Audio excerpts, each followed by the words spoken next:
tout le monde, bienvenue dans le Street Show, on est au loft là, oui, pour le Summertime bien évidemment, et il commence à faire nuit là, oh pas pour, oui, un peu. En tout cas, avec une équipe qui est là, une équipe en place, hein, Ruben et Amira, bonjour à vous. Aujourd'hui on va parler des femmes dans le Street Show, on va parler de sport, de MMA notamment, on va parler de self-défense, on va parler également d'une maladie qui s'appelle l'endométriose. Notre invité c'est Djiane Abdelila qui arrive dans un instant. Le Street Show, c'est parti. Bon, bah ça va vous, la forme? Très bien, comme d'habitude. Passez un bel été? Ouais. Très bien. Ouais. Au chaud. Les tours de magie. Au chaud? Oui, oui. Ah oui, dehors, pas chez toi, au bord de la cheminée, au pied de la cheminée, non. Non, Ruben, les tours de magie, un peu dans les rues, toujours des pranks, un peu, non? Tout le temps, t'arrêtes pas? J'arrête pas, magicien, on est là. Voilà. Bah, tout à l'heure, dans le Fanol Game, c'est toi, je te l'offre, le Fanol Game. Tu feras un tour de magie à notre invité. Et donc, on va parler donc, de sport aujourd'hui, ça vous l'avez bien sûr compris. Enfin, je sais pas si vous l'avez compris, mais en tout cas, je vous le redis. Mais là, du coup, vous l'avez compris. Ouais. Et toi, on va parler de. Alors moi, j'ai des questions à poser à notre invité aujourd'hui concernant justement les vêtements de sport et avoir son avis sur les différentes textures et les différents vêtements portés justement pour être le plus à l'aise possible quand on est une femme. Ok. Voilà. Bah, c'est à découvrir dans quelques instants dans le Street Show. Et tout de suite, c'est le Start Game. Donc, le Start Game, c'est toujours le jeu de début, de start. On commence avec ce jeu. Ruben, tu le connais. Bah, Mira aussi d'ailleurs. Hein. Oui, je le gagne souvent, j'ai de la chance. Ouais, une question en rapport avec notre invité. Et comment elle s'appelle la cage où on fait de la MMA? Ou du MMA du coup? Ring. Non, un ring, non. Vous savez pas? Qu'est-ce qu'il a dit, Bouba? Octogone. Octogone, bien joué. Bravo. Et on accueille notre invité, Djiane Abdelila. Voilà. Eh bien, bienvenue, Djiane. Ben, merci, bonjour. Bonjour. Bienvenue. Alors, Djiane, toi, tu as plusieurs facettes. Hein. Tu es sportive, Oui. Tu es également coach de vie aussi, hein, donc pour redonner confiance aux gens. Tu parles également de maladies, tu fais du self-défense. On ne t'arrête plus, il y a quelque chose que tu fais pas Non, alors moi je pars de la femme Ouais. et j'ai construit tout un univers autour. Mon but, c'est d'aider les femmes à atteindre leur plein potentiel, à dépasser les plafonds de verre. Et pour cela, j'utilise le sport comme un outil. C'est pas une fin en soi, mais je vais utiliser les outils du sport et notamment les outils qui me viennent moi de ma pratique, qui est le MMA et le grappling. Donc moi, j'ai été combattante professionnelle de MMA, championne du monde de grappling. Bravo. Alors j'ai été également prof de PS pendant 20 ans. J'ai terminé ma carrière à la Sorbonne. J'ai été athlète de haut niveau également. Voilà, j'ai fait tout un tas de choses. Et depuis que j'ai 5 ans, le sport, c'est quelque chose, quoi. C'est ma vie. Voilà, c'est ça. Donc, sport de combat notamment, mais bon. Sport de combat les sports de combat que j'ai commencé très très tard. Ouais, c'est ça. Ouais. Parce que moi, j'ai commencé le MMA à 33 ans. Ok. On n'arrivait pas à me trouver de combat, donc on m'a orienté sur le grappling. Donc j'ai commencé également le grappling à 33 ans. Ce sont deux disciplines que je ne connaissais pas du tout. Et je suis devenue championne du monde à 35. Aujourd'hui, j'ai 42 ans, bientôt 43. Exactement, oui. Et j'ai réussi à faire beaucoup d'entraînement alors du coup, pour être... non. Parce que c'est des sports, bon bah voilà, qui sont, alors c'est pas cliché ce que je veux dire, mais plus destinés aux hommes justement, d'être imposé aussi dans un. Alors c'est pas du tout cliché, hein. C'est une réalité. C'est une réalité. On te dit que les remarques tu les prends tout le temps. On en a discuté ensemble, en plus en off. Ouais, alors les remarques je les prends tout le temps, mais aujourd'hui quand je vais dans des salles, des clubs où vous avez des combattants que vous regardez tous actuellement à la télé, qui sont à l'UFC, etc. Dans ces clubs-là en France, il y a très peu de femmes. Moi, j'ai toujours été la seule femme au milieu de 20 professionnels. Et aujourd'hui, encore, à part un club dans Paris où il y a une team de 5 ou 6 nanas, le reste, il y a très peu de femmes. Donc, il y a à peine, moins de 10% de femmes dans la pratique. C'est là que c'est compliqué, même pour toi, finalement, parce que tu te bats contre qui, quoi, s'il n'y a personne, du coup Moi, je me bats contre tout le monde. Ça, c'est pas un problème. Mais oui, ça, c'est une autre problématique parce que du coup, tous les sparring qu'on fait, etc., on les fait face à des hommes. Quand on doit faire des préparations, il y a très peu de femmes, en tout cas en MMA. En grappling, il y en a un petit peu plus. Mais après, moi, je suis dans une certaine catégorie de poids. Je sais que dans tous les clubs où je passais en grappling, je n'avais pas le droit, on m'interdisait à chaque fois de combattre avec les filles, me disant que j'étais trop lourde, trop forte, trop puissante, trop brusque, etc. Et du coup, oui, c'est un vrai problème parce que très souvent, les premières fois qu'on va faire des combats contre des nanas, c'est en compétition. Donc c'est un peu complexe. Et puis il y a aussi le fait que, en fait, à un moment donné, le sport est universel, les sports ne sont pas genrés. S'il n'y a pas de femmes dans ces clubs-là, le problème ne vient peut-être pas du fait que les femmes n'arrivent pas jusqu'ici. C'est peut-être les messages que vous envoyez, les images que vous divulguez et votre attitude aussi. Tu parles de l'attitude de certains hommes, c'est ça en gros, c'est ce que tu veux dire ou Que ce soit, moi, quand je dis certains hommes, ça va être des dirigeants ou combattants. Ah, des dirigeants, ouais. Mais voilà, ce sont quand même les dirigeants. Je crois que le message voilà, est passé, on veut mettre en avant les hommes dans ce sport, hein, je veux dire. Je ne sais pas si c'est un message qu'ils veulent passer, mais moi j'entends partout que le sport véhicule des valeurs, que le sport est vertueux par essence, et ça c'est une aberration. Je le disais. Ce sport, pas la MMA. C'est le MMA ou la MMA du coup? On dit le MMA. Le MMA, ouais, c'est ça. Ouais. Mais tous les sports en fait. Je ne vais pas généraliser sur le MMA. Le sport transmet les vertus que les dirigeants qui sont derrière, les coachs qui sont derrière transmettent en fait. Pas, le sport n'est pas vertueux par essence. Alors j'entends souvent c'est l'école de la vie, c'est etc. Le sport de haut niveau, on a beau dire c'est l'école de la vie, le sport c'est déjà quelque chose qui est extrêmement brusque et extrêmement dur. Le sport est bon pour la santé si on le pratique très peu. Par contre, à partir du moment où on fait du sport à très haut niveau, là ça devient dangereux pour la santé. Parce qu'on s'entraîne excessivement, on s'entraîne 2 à 3 fois par jour, certaines fois on n'a pas le temps de récupérer. Très souvent, on s'entraîne sur des blessures parce qu'on n'a pas le temps de les laisser guérir. Ah, bah et parce que les coachs nous mettent la pression en disant « je ne veux pas savoir, tu laisses tes problèmes dans le vestiaire quand tu es dans le ring ou quand tu es sur le tatami, on ne veut pas savoir ce qui t'arrive. » Et quand en plus on est une femme et qu'on a des problèmes hormonaux ou qu'on a ne serait-ce que le truc basique que toutes les femmes ont à partir de l'adolescence, c'est-à-dire un cycle menstruel et des règles, on n'en entend pas parler non plus. C'est ça, il n'y a pas le même entraînement. Des fois, on entraîne des femmes et elles ne sont pas conditionnées comme elles devraient. Selon, les coachs les conditionnent comme des hommes, après ils ont les règles et tout, c'est ça en fait. Exactement. Et comme c'est quelque chose qui est extrêmement tabou et dont on ne veut pas entendre parler, en fait on va entraîner les femmes et les hommes exactement de la même manière, ce qui est une aberration, parce que les femmes en fait, en fonction de leur cycle menstruel, elles ne vont pas être performantes de la même manière en fait. On sait que le cycle menstruel se divise en 3 parties et on sait qu'à certaines phases, il y a des choses qu'on peut faire et des choses qu'on ne peut pas faire. Alors après, ce n'est pas non plus leur faute, c'est comme en médecine en fait. 90% des études qui ont été faites sur la performance sportive et sur le sport de haut niveau ont pris comme sujet uniquement des hommes. Il a fallu attendre 2023 pour avoir la première recherche sur le cycle menstruel comme outil de la performance et non comme un frein à la performance sportive. Donc aujourd'hui, seulement, on commence à avoir des études qui sont faites sur la performance avec des femmes comme sujet, de la même manière que toutes les études qui ont été faites sur les maladies cardiaques jusqu'il n'y a pas très longtemps avaient étudié uniquement le cœur des hommes et avaient pris un panel de 700 hommes, je crois. Et dans le sport, en fait, le sport fonctionne exactement de la même manière que la société. Le sport a été inventé par les hommes pour les hommes. Les femmes n'ont jamais été considérées dans l'équation. D'ailleurs, Coubertin le disait, la place des femmes, c'est de couronner les vainqueurs, c'est pas de pratiquer.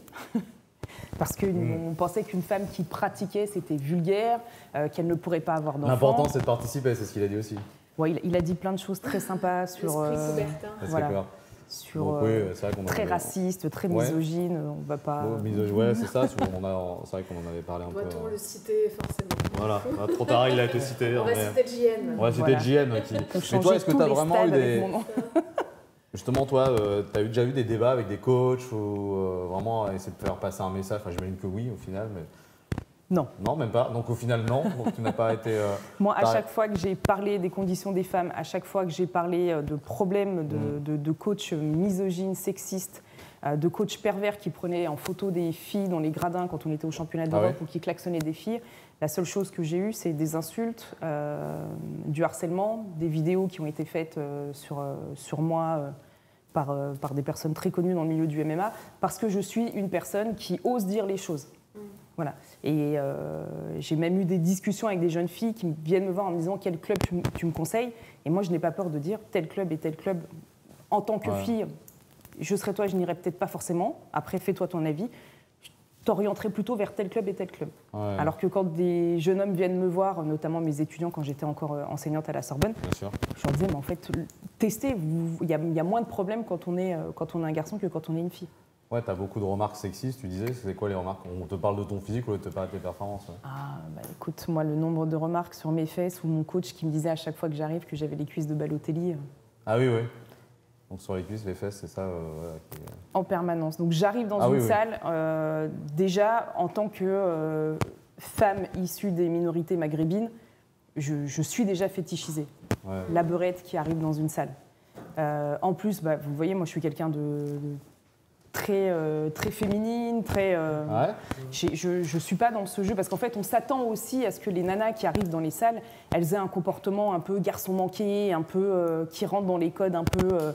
J'ai pas envie de dire banlieue parce que on peut pas stigmatiser et réduire la banlieue à ces codes-là.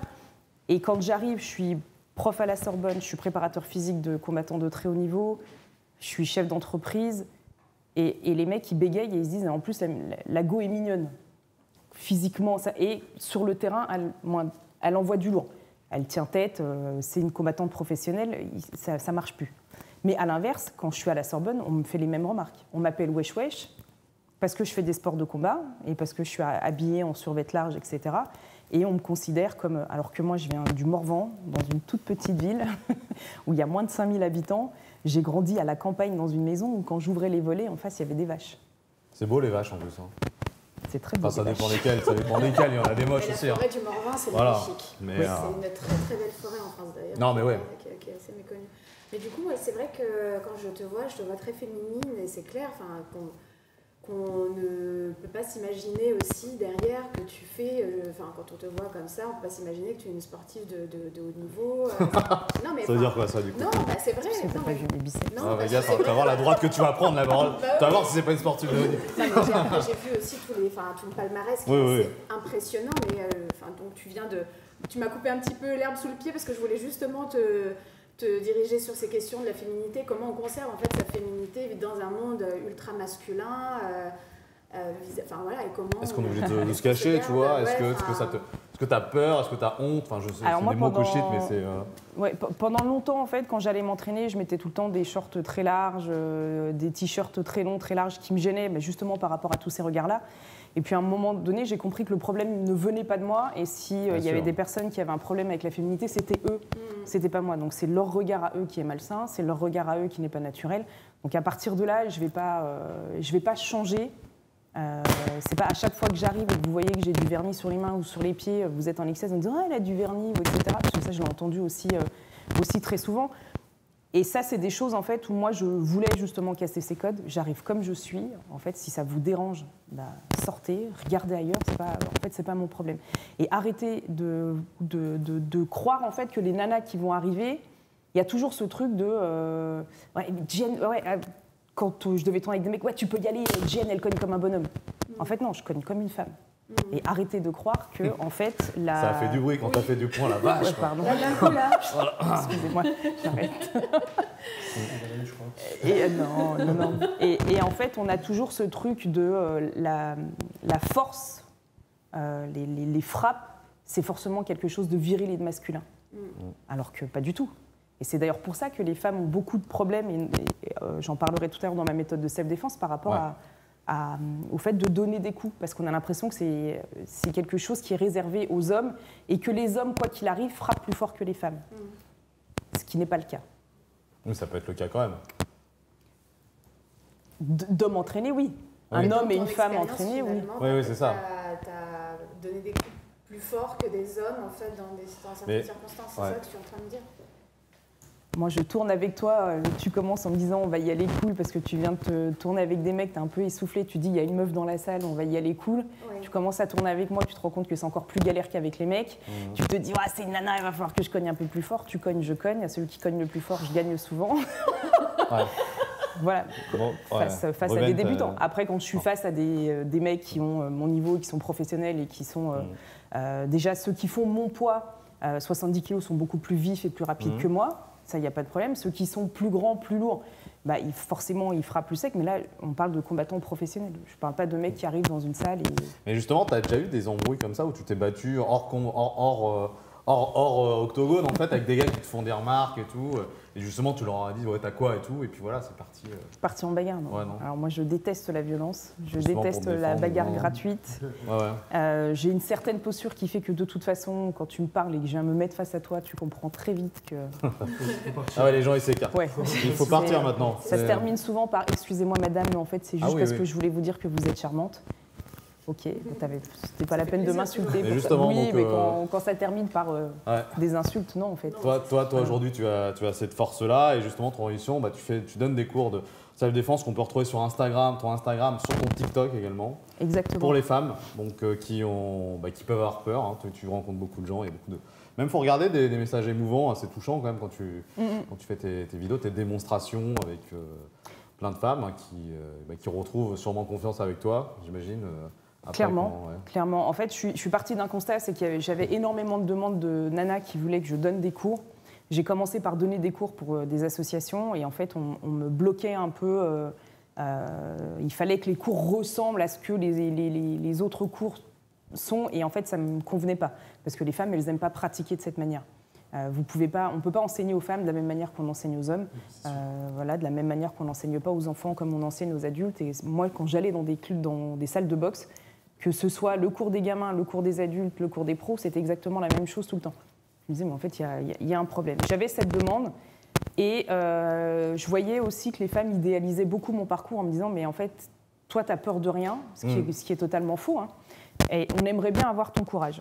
Et un jour, je pars en Thaïlande pour faire un camp d'entraînement. Il y a 5-6 nanas qui me disent, Jen, est-ce qu'on peut venir avec toi? Parce que nous, on n'a jamais voyagé. On n'ose pas partir toute seule. Et du coup, je me suis retrouvée en Thaïlande avec... Non, elles étaient plus nombreuses, on était 10. Avec 10 nanas. Et t'as payé pour tout le monde? Non, chacune a payé son séjour. Et en fait, je leur ai organisé un truc là-bas. Donc moi, je m'entraînais à la Phuket Top Team et au Tiger Muay Thai, donc qui sont deux clubs professionnels à Phuket. Et je leur ai trouvé... J'étais passée aussi à Pattaya chez Bouganem. Et ensuite, les filles m'ont rejoint à Phuket. Et je leur ai trouvé un petit club où elles faisaient des entraînements le matin. Donc moi, je les accompagnais. Ensuite, j'allais à mes entraînements pro. Je les retrouvais l'après-midi. Je retournais m'entraîner, moi, le soir. Et sur cette plage, en fait, une par une sont venues se confesser. Et c'est des nanas que j'avais depuis 2 ans déjà dans mon club.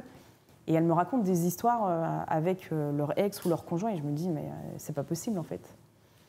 Beaucoup de violence, c'est ça, en fait. Énormément de violence. Oui. Et du coup, je me dis que quand j'observe la pratique du grappling et du MMA, donc le grappling, pour ceux qui ne connaissent pas, c'est le jiu-jitsu brésilien. Donc c'est un sport de combat, de préhension, où je peux saisir, de projection et de soumission, qui se fait avec ou sans kimono. Okay. Voilà, vraiment comme le jiu-jitsu brésilien. C'est la partie un peu lutte et sol du MMA, sans les frappes. Et quand je regarde ces sports-là, je me rends compte qu'il y a en fait tout ce qu'il faut pour apprendre aux femmes à se défendre. La seule façon de pouvoir utiliser ce sport correctement, c'est de partir de la réalité du terrain. Quand je vois plein de cours, on donne aux femmes des cours où on leur dit il y a un mec qui arrive dans la rue avec machin. Mais en fait, 80% des violences faites aux femmes se font à domicile, se font par quelqu'un qu'elles connaissent. Pourquoi vous leur enseignez uniquement à se défendre dans la rue? Pourquoi vous leur apprenez en première instance à frapper? Moi, quand les nanas viennent dans mes cours, et je leur dis à chaque fois, donc quand je commence, elles me disent ouais, on va mettre un coup dans les parties. Je dis ok, mais si tu mets un coup à quelqu'un, est-ce que tu es prête à t'engager dans un combat qui va durer 15 à 20 minutes? Parce que la réalité, c'est ça. Ah, oui. On n'arrête pas quelqu'un sur un coup. Donc les cours comme ça où on dit ouais, je frappe moins fort. Faut savoir un coup de truc. Le combat est un art en fait. Hein, exactement. Et je me dis en fait je peux pas laisser faire ça. 80% des viols, ce sont des viols conjugaux, ce sont des viols par quelqu'un qu'on connaît. C'est pas des viols dans la rue. C'est pas. Je dis pas que dans la rue il y a pas de danger. Je dis pas. Mais moi je dis souvent. J'ai une question justement par rapport à ça. Lorsque tu apprends en fait aux femmes à se défendre, etc. Mais si jamais elles mettent un coup en fait qui finalement peut porter atteinte à l'homme en face d'elles, de manière pas irréversible, mais du coup, ça devient une arme, en fait, finalement. Enfin, il y a ça dans la loi. Par exemple, toi, tu es considéré comme une arme. Celui qui tape le premier, c'est celui qui est en tort, du coup, au final. Alors, après, il y a, dans le cas des violences conjugales, c'est autre chose. Et en fait, ce qu'il faut comprendre, c'est, moi, quand j'apprends à frapper, c'est uniquement dans une position où tu es favorable et la personne ne peut pas répondre. C'est pas on t'attrape par le col, tu mets un coup dans les parties. Non, on t'attrape, tu apprends comment... En fait, j'ai tout un procédé où le plus important, en fait, c'est de sortir l'autre de son plan. Parce qu'on me dit souvent, oui, mais les nanas, elles ont peur, elles sont sidérées. Non, les femmes ont peur de frapper parce que ça leur renvoie à elles. Là, tout de suite, si je te mets une paire de gants et je te dis frappe-moi, tu vas me dire quoi? Vas-y. Je suis pas en tenue. Ouais. Alors voilà, tu vas me trouver plein d'excuses. J'ai pas la tenue, j'ai pas envie, je sais pas faire, j'ai pas envie de te faire mal. Mais en vrai, ce que ça renvoie chez toi, c'est si je mets un coup à quelqu'un, derrière, on va me frapper. Et en fait, on a peur des coups. C'est ça le truc. Et ça, t'enseignes le fait de plus avoir peur des coups, en fait. Alors, pas vraiment. En fait, c'est déjà de faire comprendre qu'avant de donner des cours de self-défense aux femmes, il faut apprendre à déconstruire le rapport qu'elles ont à l'opposition et aux coups. Et moi, une des choses que je dis très souvent, c'est les coups. En vrai, les coups ne font pas mal. C'est pas les coups qui font mal. C'est ce que ça implique au niveau de l'ego, à l'intérieur de soi, l'humiliation, etc. Ça fait un peu mal quand même, hein, les coups. Alors, si ça faisait mal, à ce point-là, en fait, les mecs qui descendent de l'octogone ou des rings de boxe, à part ceux qui se sont pris des KO, ils descendraient en rampant par terre, etc. C'est vrai qu'en soi, après un combat, ils ont envie d'y retourner quand même. Enfin, ils se reposent et puis ils y retournent, quoi. Voilà, parce que à ce moment-là, les coups, quand ils sont donnés, ils ne sont pas donnés pour humilier, rabaisser, insulter, détruire quelqu'un. Bien sûr, ils sont donnés avec, sport, quoi. Exactement. Mais dans le cadre d'un couple, c'est pas la même chose. C'est pas le même rapport. Et en plus, on est très focus sur les coups, mais en fait, quand les coups arrivent, c'est trop tard. Et les coups, c'est ce qu'on voit qui dépasse, donc c'est la pointe de l'iceberg. Le plus grave, c'est tout ce qu'il y a en dessous. Toute la montée avant, c'est ça. C'est exactement ça. Ça va être le fait de détruire psychologiquement la personne, de lui rabâcher à longueur de temps qu'elle est nulle, qu'elle est bête, qu'elle est moche, qu'elle sait rien faire, de l'isoler du monde, de la couper de tout le monde, y compris sa famille. Oui, ta mère, elle est ci, ouais, ton pote, il est ça, ouais, ta copine, c'est une connasse. Et on se retrouve avec une nana qui est complètement isolée. En plus, très souvent, il y a des violences économiques. Elles n'ont pas accès à l'argent du foyer, ou alors on leur dit de ne pas aller travailler. Moi, j'ai des nanas qui ne pouvaient pas sortir de chez elles. Je me rappelle une fois d'une nana sur TikTok qui m'écrivait et qui me disait « Voilà ce que je vis, voilà machin ». Et je lui dis « Mais là, vous êtes où? Est-ce que vous pouvez sortir ?» Elle me dit « Ben non, je ne peux pas sortir parce qu'il m'enferme à la maison. » Et qui d'un coup me fait un vocal en me disant « Il faut que je vous laisse, il faut que j'efface tout parce que j'entends la clé, il est en train de rentrer. » Et puis, quand vous dites à quelqu'un « Mets-lui un coup, mets-lui la nana… » Mais si j'ai 3 enfants à côté et qui s'en prend aux enfants par la suite. Parce que le cheminement, c'est celui-ci. Hein, et d'ailleurs, très souvent, ils s'en prennent aussi aux animaux. Un des premiers signes aussi de violence chez les femmes, quand on leur demande s'ils maltraitent les animaux. Et très souvent, ils commencent par maltraiter les animaux. Ensuite, ça va être la femme. Donc en fait, les cours de self-défense, ils doivent être compris comme ça. Et on me dit, oui, mais les femmes, elles sont en sidération. En fait, c'est pas de la sidération. C'est juste que le cerveau ne sait pas faire quelque chose qu'il n'a jamais vu. D'accord. Et donc, du coup, tu fais des cours sur les cours de self-défense uniquement pour les femmes? T'en fais pas du tout pour les hommes? Si, Parce qu'il faut quand même savoir, on le dit souvent dans Street Show, la violence psychologique, le harcèlement, il peut venir de l'autre sens aussi. Mais moi, j'ai déjà travaillé avec des hommes victimes de violences, physiques aussi de la part de leur conjointe. C'est important de le rappeler, même si les chiffres parlent plus dans le sens que tu dis. Là, bientôt, je vais travailler avec une association LGBT sur Paris, où justement, ils m'ont rapporté le fait de violences entre couples homosexuels. Oui, c'est ça, il peut y avoir aussi, on ne l'a pas dit, mais homme sur homme, femme sur femme. Exactement, il y a énormément de violences aussi avec des personnes qui rencontrent quelqu'un et qui se retrouvent enfermées dans une pièce et où il se passe des dingueries. Et en fait, on ne peut pas apprendre à se défendre de la même manière. Et un des principes, donc déjà, c'est d'expliquer que la sidération, ce n'est pas votre cerveau, il est gelé. C'est votre cerveau, il ne reconnaît pas quelque chose, il ne sait pas quoi faire. Mais de la même manière, en face, ça va être la même chose. J'ai en face de moi quelqu'un qui a un plan A, c'est m'attraper par les cheveux et me tirer dans la salle de bain parce que dans la pièce, il y a les enfants. Si par une action ou une autre, j'arrive à le sortir de son plan, mais quelque chose qui va vraiment le sortir, et le frapper, ça ne va pas le sortir de son plan. Et moi, j'utilise par exemple le fait de, quand on n'arrive plus à gérer la distance, le fait de venir s'agripper à quelqu'un en corps à corps, donc vraiment sur des techniques de lutte, des saisies où on va rentrer comme si on voulait prendre un double leg ou autre, la personne déjà elle ne sait plus quoi faire. Si elle m'attrape par les cheveux et plutôt que de résister, je vais au sol et que je me défends au sol, debout, tout le monde s'est frappé. Debout, tout le monde peut mettre KO tout le monde. Là, sur un malentendu, t'envoies un gros crochet à n'importe qui, tu peux le mettre KO. Si tu vises le menton et la tête. T'as bien regardé quand elle l'a dit en plus, toi. Non, mais un malentendu. Non, mais parce que très souvent, les femmes, elles manquent de confiance en elles parce que depuis qu'elle est petite, on lui dit que se battre, c'est pas bien. Ah non, moi personnellement, je pense qu'au niveau de la violence, je cogne, moi. Moi, je cogne grave. Bon, alors, en baston cette émission et tout. On fait les gars contre les filles. Je suis pas le bon exemple là. Mais moi, 90% des nanas, c'est ça. Quand on est petite, on nous dit que se battre, c'est pas bien, qu'il faut pas faire ça, qu'il faut pas faire ça. Ma mère, elle me disait, il faut que tu sois un homme et une femme. Et bah voilà, bravo. Tu vois, c'était quand même assez une. Mais ça, c'est top. Parce que, attends, autant on va dire dans le MMA, clairement, on n'a pas beaucoup de ça, mais dans la boxe, il y en a quand même de plus en plus, enfin, un peu plus quand même. Oui, dans la boxe, il y en a un petit peu plus, mais attention, il faut remettre aussi les choses dans leur contexte. Là, il va y avoir les Jeux Olympiques à Paris dans un mois. Les femmes aux Jeux Olympiques en boxe, elles ne sont incluses que depuis 2012. Ah oui. Au JO de Londres, il n'y avait que 3 catégories. Et on a eu une médaille en 2016. En boxe, chez les femmes. Il y a eu Estelle Mosley. Et il y a eu l'ex-femme de Tony Yoka. Sarah Ouramoun, qui a été médaillée aussi à cette époque. Il y a eu plusieurs médailles. Wassila, il me semble qu'elle avait gagné, ou je ne sais plus. Ouais. Donc, on aura peut-être cette année aussi. Mais comment on en vient en fait finalement à faire ce type de combat? Parce que tu as commencé à 33 ans. Tu faisais quoi comme sport avant, du coup? Moi, j'ai fait de la gym et j'ai été parmi les 3 meilleures lanceuses de javelot françaises à l'époque. Et j'ai arrêté le sport à 24 ans parce qu'on m'a opéré de l'épaule. Pendant 9 ans, je ne pouvais plus lever le bras. J'ai même eu un statut. Moi, j'ai eu la reconnaissance de travailleur handicapé au sein de l'éducation nationale. Et à 33 ans, j'ai pété les plombs en disant... T'as eu plusieurs vies, quoi, du coup, un peu. Voilà, j'ai un parcours, c'est pour ça que les femmes s'identifient énormément à ce que je peux faire et se disent, mais en fait, si elle y arrive, c'est pas une exception, on peut aussi le faire. Je ne sais pas si on peut le faire, mais en tout cas, on peut essayer. On peut le faire. Chacun à son niveau, mais on peut le faire. Je ne dis pas que tout le monde peut devenir championne du monde en 2 ans, mais par contre, tout le monde peut se fixer des objectifs et les atteindre. Et c'est un petit peu le but de mon entreprise qui s'appelle la GN Academy, c'est de justement réussir à élever toutes ces femmes-là. Et pour en revenir sur le combat au sol, ce que je disais, c'est que debout, tout le monde peut mettre KO tout le monde, mais le sol, c'est une motricité qui est spécifique. Et au sol, le poids et la force ne jouent plus, non plus la même incidence que debout.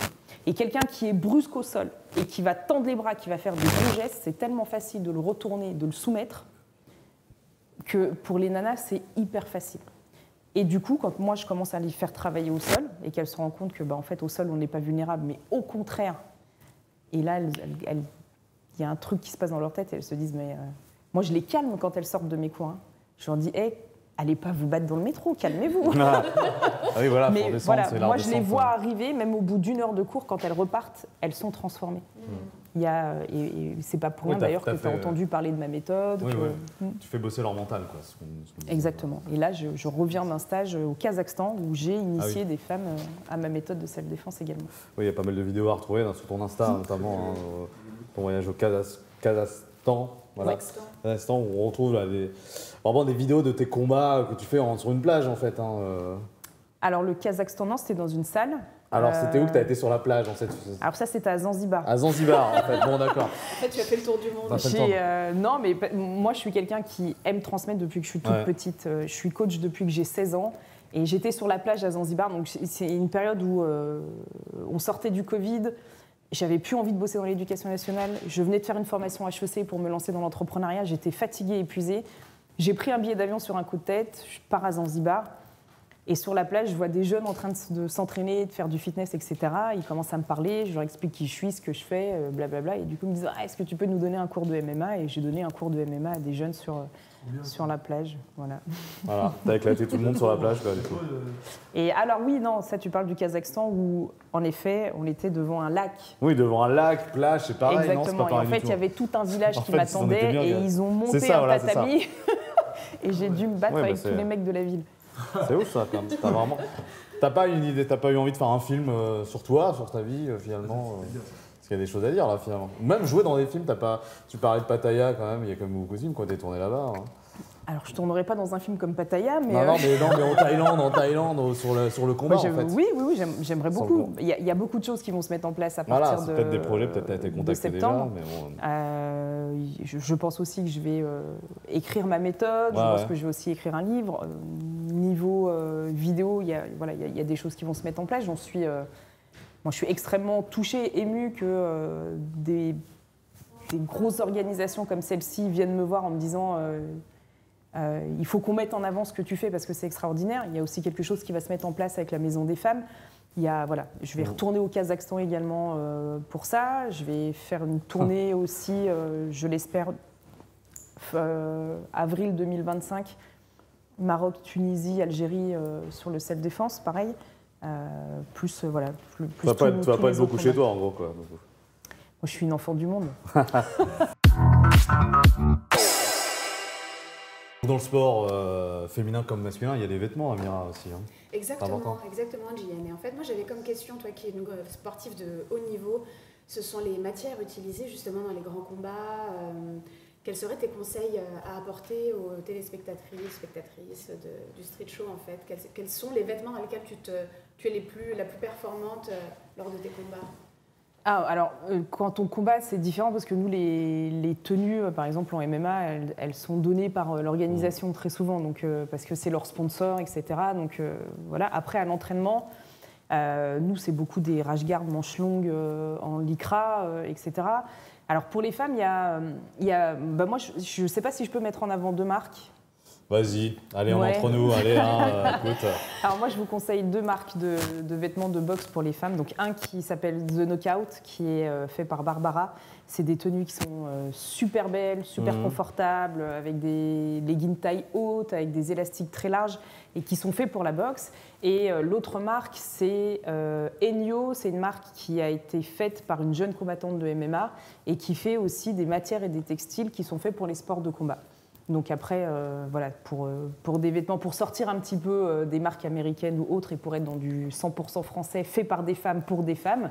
Après, moi j'ai envie de vous dire une tenue dans laquelle vous vous sentez bien et le regard des autres en fait importe peu. Si vous êtes bien dedans et que ça vous fait plaisir et que vous kiffez dans cette tenue, les autres, si ça leur plaît pas, ils regardent ailleurs en fait. Il faut arrêter de... Les femmes, on nous vend tout le temps de la vulnérabilité en permanence, la vulnérabilité cosmétique, les cheveux, les trucs... Et il n'y a jamais de messages un peu d'empowerment qui sont hyper puissants, donc faites ce que vous voulez. Donc c'est ton conseil vestimentaire en fait, de textile pour les femmes. Un mot aussi sur l'endométriose, donc une maladie qui touche les femmes. Donc tu es marraine d'une association. Exactement, donc moi je suis marraine de Endomind, qui est une association et aussi avec Imani. Une fondation. Imani est également marraine avec moi sur cette association. Et qui est bien française, Imani, on est bien d'accord? Parce qu'on a dit ici qu'elle n'était pas... On s'est trompé, on avait dit une fois qu'elle n'était pas française, mais du coup on s'excuse auprès d'Imani. Ah, moi je sais pas. Voilà. Moi j'ai rien dit. C'était juste pour la petite alors elle c'est la première marraine de l'asso, elle fait énormément de choses, des concerts où l'argent des concerts est reversé à l'association. Moi j'ai découvert que j'avais... Moi, j'ai de l'endométriose depuis mes premières règles. C'est une maladie, alors tout le monde la connaît parce qu'on parle de douleurs très fortes, mais il y a plein d'autres choses en fait. C'est une maladie qui va vraiment impacter la vie des femmes et qui peut aussi impacter la vie des couples, parce qu'en dehors des douleurs pendant les règles, il y a aussi très souvent de la fatigue chronique, où se lever pour aller à la salle de bain, c'est compliqué, on n'arrive pas à se lever. Et c'est de la fatigue qui peut arriver avant les règles, qui peut arriver après, des insomnies. Moi, dans mon cas, la gestion de mon poids dans les sports de combat, c'était complexe parce que j'étais sous hormones en permanence, donc perdre du poids, c'était impossible.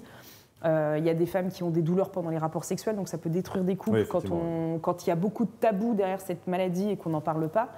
Et moi, j'ai mis un nom sur cette maladie très tardivement, à 34 ans, 35 ans. On m'a donné un traitement pendant 20 ans, qui était une espèce de...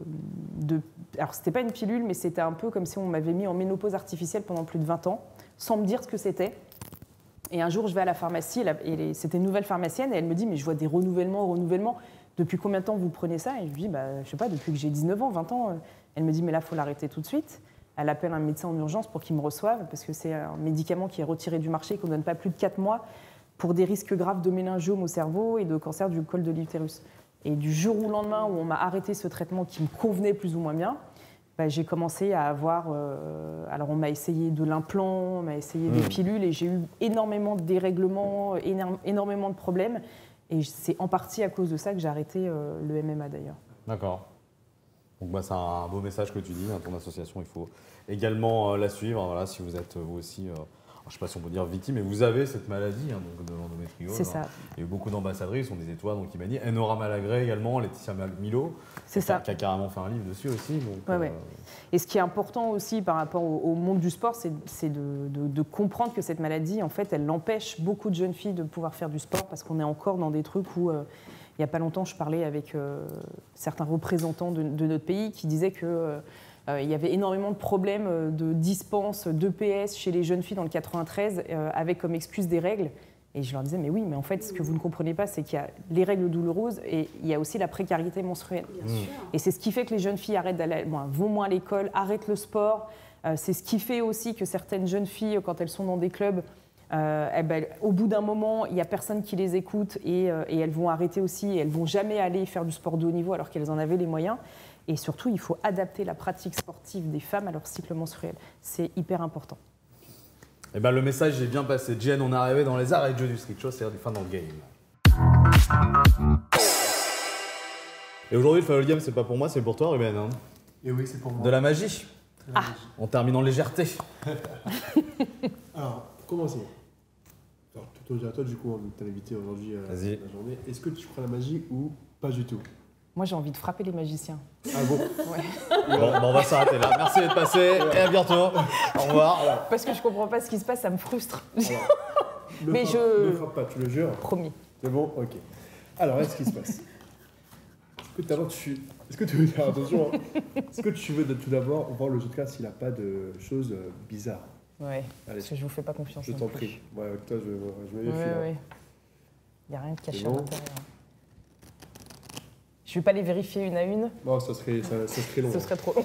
Alors, quand tu veux à 3, dis-moi stop. Il faut que je regarde tes mains ou pas? C'est ce que tu veux. Hein. Ok. Allez, quand tu veux. 1, 2, 3. Top. Ah, t'es sûr? Ouais. On peut changer? Non, c'est bon. On change pas? Non. Allez, tu la prends, regarde là, montre là tout le monde et montre là la caméra. Moi, je regarde pas. C'est ça, oui. Dis-moi quand c'est bon. Ouais, c'est... C'est bon? Allez. Je la reprends tout doucement. Ok, je la pose là, ok? Le jeu va venir le mélanger, pour être bien sûr, ok? Mais il manque la moitié des cartes, là, non? Pas du tout. Est-ce que tu les as comptées une à une? Alors là, ce qui se passe. En combien de temps tu penses que ta carte, je peux la trouver derrière mon dos? En combien de temps? Ouais. En 1 seconde. Ta carte, j'ai pas compris la La phrase. carte derrière mon dos. Ah, derrière ton dos. Tu comptes? Vraiment 1 seconde? Vas-y, compte. 1. Ah mince, là, c'est trop lent. C'est trop lent. Regarde ce qui se passe. Avec la bouche, j'ai mieux que ça. C'est vide. Je vais vraiment te frapper. Hein.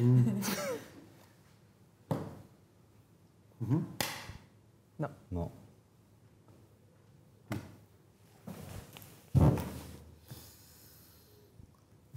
C'est dégoûtant, ça. Il y a une carte là, ok? Ouais, mais déjà, c'était du trèfle, moi. Ah ouais? Mince. Ouais. On devrait, faut être sûr. Ouais. Putain, tu dégoûtes là, vraiment. Vraiment? Ça bluffe? Mais non, mais oui, ça bluffe. Évidemment, espèce d'enflure. Attends, regarde. Tu veux la carte du coup? 8 de cœur. Bravo Ruben, on va se quitter là-dessus. Merci Jen d'être venu, ça m'a fait vraiment plaisir. Merci Streeter, à bientôt. Ciao, ciao.